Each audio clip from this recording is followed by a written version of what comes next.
Assalamualaikum warahmatullahi wabarakatuh. Saya Hanifah Berliana, saya mahasiswi dari Program Studi Pendidikan Guru Pendidikan Anak Usia Dini angkatan 2020.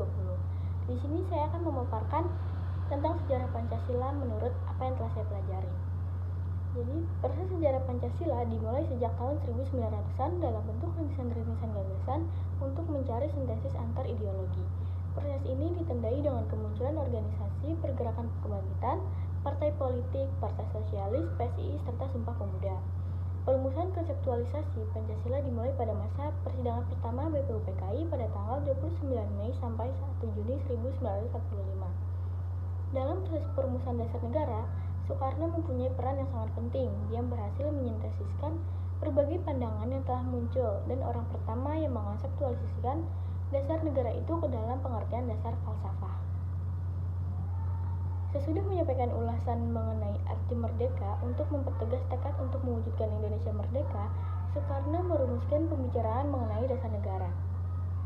Setelah itu, Soekarno menawarkan rumusannya tentang 5 prinsip atau 5 sila yang menurutnya merupakan titik persetujuan segenap elemen bangsa.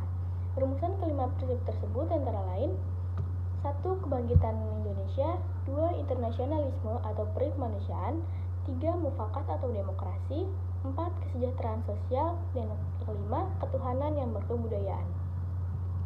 Mengapa dasar negara dibatasi menjadi 5? Jawaban Soekarno adalah, selain unsur kelima itulah yang berakar kuat dalam jiwa bangsa Indonesia, dia juga suka pada simbolisme angka 5. Angka 5 memiliki niat keramat dalam antropologi masyarakat Indonesia.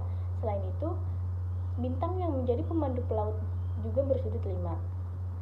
Hingga akhirnya, pada tanggal 1 Juni 1945, Soekarno mengungkapkan pemikirannya tentang Pancasila, yaitu nama 5 dari 5 dasar negara Indonesia yang diusulkannya berkenaan dengan permasalahan di sekitar negara Indonesia. Pada akhir masa persidangan pertama, Ketua BPUPKI membentuk panitia kecil yang bertugas untuk mengumpulkan usul-usul para anggota yang akan dibahas pada sidang berikutnya pada tanggal 10 sampai 17 Juli 1945. Di akhir persidangan tersebut, Soekarno mengambil inisiatif panitia kecil yang beranggotakan 9 orang yang kemudian dikenal dengan Panitia 9. Panitia ini bertugas untuk menyelidiki usul-usul mengenai perumusan negara yang melahirkan konsep rancangan pembukaan Undang-Undang Dasar Republik Indonesia tahun 1945. Konsep rancangan ini disetujui pada tanggal 22 Juni 1945. Oleh Soekarno, rancangan pembukaan ini diberi nama Mukadimah, dan oleh Sukiman Wirjosanjoyo disebut Piagam Jakarta. Hingga akhirnya pada tanggal 18 Agustus 1945, kesepakatan yang terdapat dalam Piagam Jakarta tersebut diubah pada bagian akhirnya oleh Panitia Persiapan Kemerdekaan Indonesia atau yang kita singkat PPKI. Hal penting yang diubah ini adalah 7 kata setelah ketuhanan. Setelah itu, perubahan juga terjadi pada klausul pasal pada batang tubuh Undang-Undang Dasar 1945 pasal 6 ayat 1 mengenai syarat menjadi presiden. Lalu, pentingnya Pancasila pada masa kini yang relevan dengan konteks sejarah.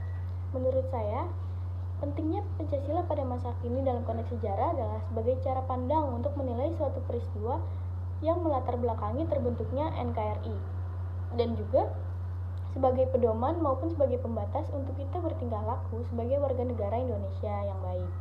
Walaupun sebenarnya yang terjadi di sekitar kita adalah banyak butir-butir Pancasila yang sudah mulai hilang maknanya di sebagian besar bangsa Indonesia, tapi masih ada jiwa-jiwa bangsa Indonesia yang tertanam dari Pancasila. Sekian pemaparan dari saya, mohon maaf bila ada kekurangan. Terima kasih. Wassalamualaikum warahmatullahi wabarakatuh.